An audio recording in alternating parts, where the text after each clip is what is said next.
siin Padilise metsade vahel on toimumas Eesti koondise valikvõistlused, kes pääsevad Vancouveri olümpiale. Kuigi olümpia on juba alanud, siis pani siiski Eesti olümpiakomitee välja võimalusele kahele kelgutajale, tähendab kahele kelgule. Üks kahene bobi ja teine salvakelgu laskmine. Kohe saame teada, kas meie võistlejad on väärilised Vancouveri olümpiale. Nad on seal üleval valmistumas, nagu te kõik näete.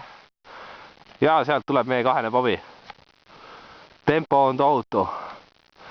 Sellise kiirusega võib täiesti vabalt juba arvestada, et rennist välja ei tohiks sõita. Ja sealt nad tulevad meie kahene bobi tohutu kiirusega. Sellist kiirust aretab meie kahene bobi ja see on Vancouveri paar, see on Vancouveri ekipaaž. Kahene bobi on kohal, kohe peaks tulema ühene salvo. Paar kommentaari kaheselt bobilt.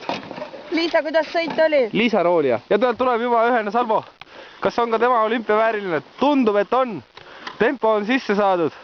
Veel antakse viimaseid tõukeid. Siin on ainult suusakepid puudu. Kõik on väga hea. Meie kahene bobi ei sõida ka või ühene kelk, salvo kelk ei sõida ka rennist välja või siiski läheb rennist välja. Ei läinud rennist välja.